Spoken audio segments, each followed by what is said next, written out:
Good morning, my dear students. Welcome to Target IES. So, my name is Akansh Vashisht and I have secured All India Rank 20 in Engineering Services Examination 2019. So, in the last video, we have started the concept of inventory and I have discussed the various costs being incurred in this inventory model. So, that was the following costs.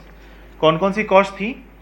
Ordering cost, setup cost, okay, इसके अलावा carrying cost जिसको हम holding cost भी बोलते हैं, और shortage cost जिसको हम स्टॉक आउट कॉस्ट भी बोलते हैं, शॉर्टेज और स्टॉक आउट कॉस्ट. तो हमने लास्ट वीडियो तक यहां तक डिस्कस कर लिया था. So let us move further now, okay, from here itself.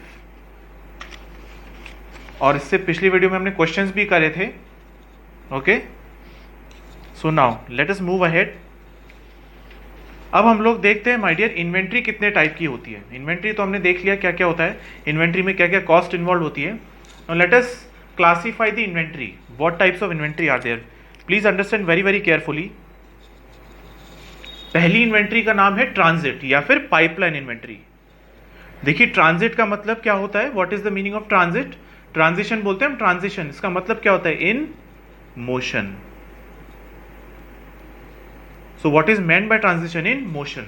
ठीक है, तो ये वो इन्वेंट्री होती है माय डियर जो कि सर्विस, जो हमारी जो facility centre, that is the industry, वहां पर पहुंच रही होती है. So it is that inventory which can not provide service because वो अभी इंडस्ट्री में अवेलेबल नहीं है, बट हमने उसका ऑर्डर दिया हुआ है और वो पहुंच रही है. It is in the way, it is on the वे.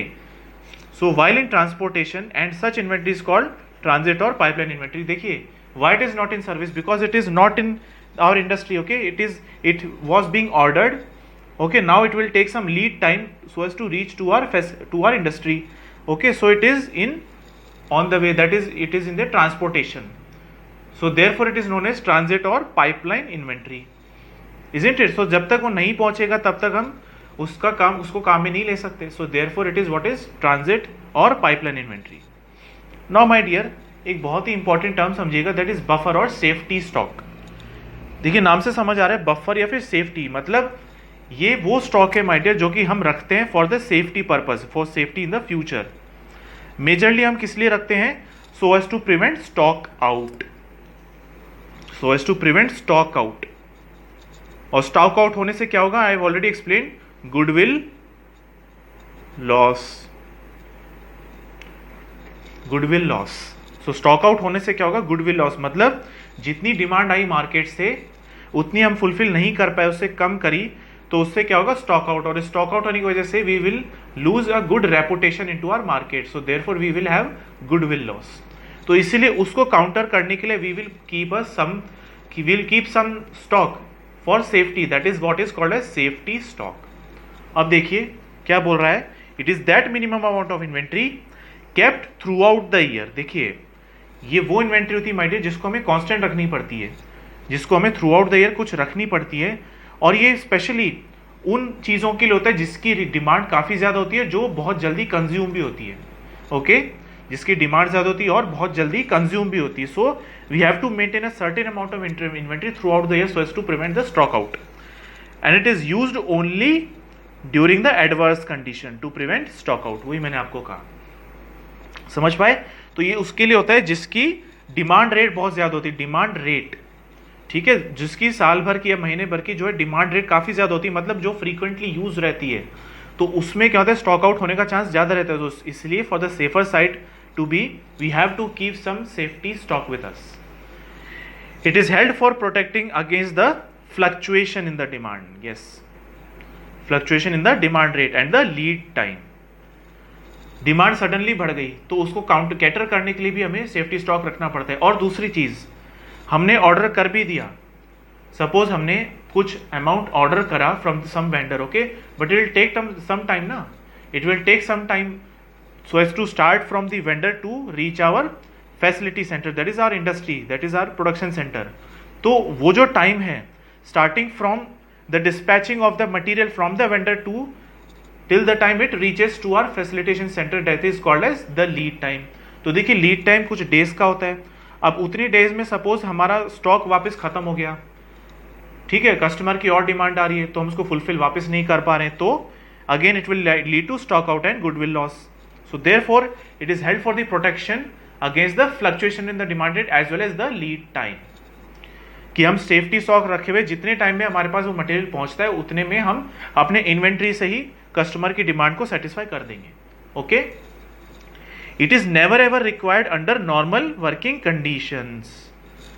देखिए जब तक हम प्रोडक्शन कर रहे हैं, सपोज 60 की डिमांड है और हम 60 प्रोड्यूस कर रहे हैं, ठीक है, तब तक कोई प्रॉब्लम ही नहीं है, इजंट इट. बट क्या हो गया, 60 हम प्रोड्यूस कर रहे हैं at our maximum capacity, but suddenly 100 की डिमांड आ गई, तो अब इस केस में हमें एक बफर स्टॉक रखना पड़ेगा. ठीक है.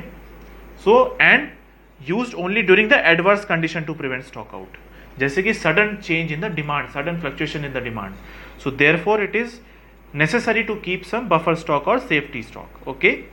Now coming to the lead time. ये लीड टाइम क्या होता है, देखिए लीड टाइम का आइडिया मैंने आपको थोड़ा सा दे दिया है. It is the time gap between the placing an order. जब हमने ऑर्डर प्लेस किया, सपोज आज प्लेस करते हैं, तो हमें वेंडर बोलता है कि ठीक है आपके पास में 7 डेज के बाद पहुंच जाएगा. So this 7 days means the time from which we begin to place the order up to the time we receive the order. So that is the time gap which is also known as lead time. So the time gap between the placing an order and inventory on hand. Inventory on hand matlab finally it has reached to us, to our facility center. So therefore the time gap between placing an order up to the time when it reaches to our industry, so that is called as lead time. Okay, so that it can be used or consumed. So lead time समझ आया आपको? ठीक है. Okay. तो हमने कितनी तरीके की इन्वेंट्री अभी तक डिस्कस की. देखिए एक तो transit inventory which is on the way, which has to yet reach to the industry. दूसरा हमने कहा क्या, बफर स्टॉक या फिर safety stock which we have to keep every year for मतलब एज पर आवर सेफ्टी, मतलब safety so as to eradicate the possibility of stock out. So hence as to increase our reputation in our market, मतलब जिससे हमारी reputation down ना जाए market में. So therefore हम क्या रखते हैं, सेफ्टी स्टॉक रखते हैं विच इज कांस्टेंट, जो कि कांस्टेंट रहता है. ऑफ कोर्स इसका हमें स्टोरेज कॉस्ट लगेगा, we will have to pay the cost for this. Okay. So as to keep this inventory for the year. Okay. इसमें मेंटेनेंस भी लगेगा, इसका मतलब जो है इलेक्ट्रिसिटी लगेगी, सब कुछ लगेगा, जो भी इसका इसके मेंटेनेंस में खर्चा आएगा. ठीक है. But the thing is we have to cater the demand. Okay, however the fluctuation the demand may be, we have to cater it. So for that we have to keep the safety stock. So ये दो type की inventory आपको समझ आई. Next अब हम लोग देखते हैं सीजनल इन्वेंट्री क्या होती है. Seasonal inventory, seasonal inventory might वो नाम से समझ आ रहा है, सीजन मतलब इसकी डिमांड फ्लक्चुएट करती है with some season. The demand for these items changes with the seasonal variation. बहुत ही सिंपल एग्जांपल देता हूं माय डियर. गर्मी का मौसम है अभी. Okay. So in the summer season the demand for ice cream will be more, will be higher, much higher, isn't it? So the demand for ice cream will be much higher during the summer season, right? And in the winter season it will drop down. So again, in order to cater the requirement of the ice cream from the customers, we have to keep some stock available with us as inventory in the ice for the ice cream during the summer especially. But हम क्या winters में रखेंगे क्या इसका stock? नहीं, क्योंकि it's a food item. Food item एक ना एक टाइम पर तो खराब होगा, स्पॉइल होगा, isn't it? So therefore these are what seasonal inventories, जिनकी डिमांड सीजनल होती है. Demands varies with seasons, isn't it? Okay. Now एक और टाइप की इन्वेंट्री होती है, fourth type of inventory which is anticipation inventory, isn't it? So now ये my dear anticipation inventory वो होती हैं जो कि मतलब कुछ ऐसे फैक्टर्स सडनली हो जाते हैं. देखिए ये सडन होती है, ये इन्वेंट्री तब रखनी पड़ती है when there is a sudden change in the demand, sudden, isn't it? और जिसका हमने कभी एक्सपेक्ट भी नहीं किया था कि कभी ऐसा भी हो जाएगा. सो ये उस चीज, उस टाइप की इन्वेंट्री है एंटिसिपेशन इन्वेंट्री, isn't it?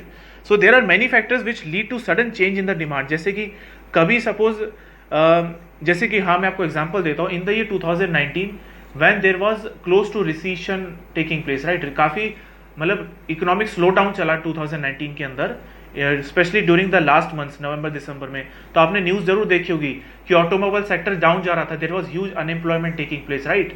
ऐसा क्यों हो रहा था? क्योंकि there was sudden decrease in the demand of the automobile, of the cars, isn't it?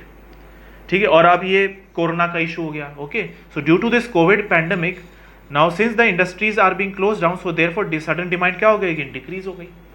अब क्या है, जैसे जैसे कि it's improving a bit, so in unlock जैसे प्रोसेस चल रहा है, so now the industries are running, now they have continuously supplying the products once again, isn't it? So now again the demand is going to increase. तो ठीक है, तो कुछ ऐसे फैक्टर्स हो जाते हैं इन बिटवीन जिससे कि there is a sudden change in the demand pattern, ठीक है। So now these type of inventory items are build up to meet anticipated demand in future. Anticipated demand मतलब there is a sudden change in demand due to some, जैसे for example हम बात करते हैं like big selling forecast. Government की मान लीजिए कोई ऐसी पॉलिसी आ गई, गवर्नमेंट की पॉलिसी इस तरीके से आ गई कि सपोज किसी प्रोडक्ट की डिमांड सडनली बढ़ गई, 2 टाइम्स हो गई, so you have to take certain inventory with की, we have to keep certain inventory in front of us so that we have to cater the demand accordingly. Price hike हो गया, तो जब price hike होगा जब, तो क्या होगा, सडन डिमांड में ड्रॉप डाउन हो जाएगा, ठीक है। So whatever it may be, strike हो गई, शट डाउन हो गया, so these are some of the things which happens you know without any expectation, जब हम सोचते भी नहीं ऐसा कुछ हो जाएगा, so it may happen in one day, isn't it? आप समझ रहे हैं? सो तो अब हम कैसे पता लगाएंगे कि इस टाइप की हमें इन्वेंट्री रखनी पड़ेगी कि नहीं, इस टाइप की सिचुएशन क्रिएट हो सकती है कि नहीं? देखिए, उसके लिए we have to be aware, that's it, you have to be aware of the your surrounding. जो भी सिचुएशन चल रही है मार्केट के अंदर, क्या हो रहा है, उससे जब तक आप अवेयर नहीं रहेंगे देन उसके बिना आप एंटीसिपेशन इन्वेंट्री कीप नहीं रख पाएंगे, आप नहीं रख पाएंगे, ओके। आप you have to be aware with the government policies, what are the visions of the government, okay, and you have to of course maintain good relations with your operators, your supervisors as well, जो भी आपके employees हैं उन सबसे अच्छा respect बना के रखना पड़ेगा, उन्हें एक अच्छा रिलेशन रखना पड़ेगा, because otherwise they will keep strike.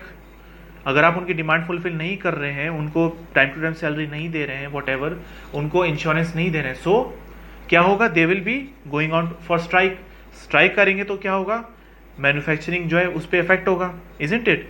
तो इसीलिए क्या होता है, अगर मैन्युफैक्चरिंग इफेक्ट हो जाए लेकिन कस्टमर की तो डिमांड है, अब हम क्या करें, तो हमें तो एंटीसिपेशन इन्वेंट्री रखनी पड़ेगी, बस because you have to cater the demand of the customer, otherwise will again create goodwill loss, isn't it? So इस टाइप की इन्वेंट्री को हम क्या बोलते हैं, एंटीसिपेशन इन्वेंट्री।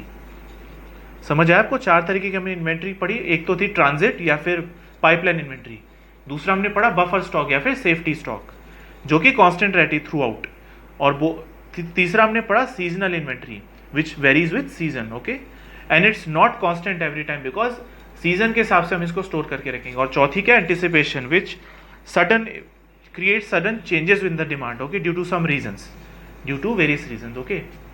नाउ कुछ पढ़ते हैं हम लोग कैरेक्टरिस्टिक्स ऑफ इन्वेंट्री मॉडल। देखिए क्या होता है, कुछ डिमांड होते हैं जो कि डिपेंडेंट होते हैं और कुछ चीजों की डिमांड होती है जो कि इंडिपेंडेंट होती है। समझते हैं, लेट अस अंडरस्टैंड। देखिए जैसे फॉर एग्जांपल कार की डिमांड आई है, अब कार के अंदर, कार अपने आप में एक प्रोडक्ट थोड़ा, कार के अंदर सेवरल असेंबलीज हैं, there are sub assemblies, nut bolts, okay, and what the car chassis frame is there, the car body which is made of aluminum alloy, okay, so therefore there are many things। तो car की जब demand आती है, suppose एक car की demand आती है, तो अल्टीमेटली आपकी बाकी चीज़ों की भी डिमांड आनी शुरू हो जाती है। For example steering mechanism, isn't it, axle, wheel, और भी बहुत चीज़ें हैं, इंजन, ठीक है, एटसेट्रा। तो अल्टीमेटली अगर एक कार में अगर ये चीज़ें होंगी तो अल्टीमेटली अगर आपकी कार की डिमांड है तो अल्टीमेटली इन चीज़ों की भी आपकी डिमांड आएगी।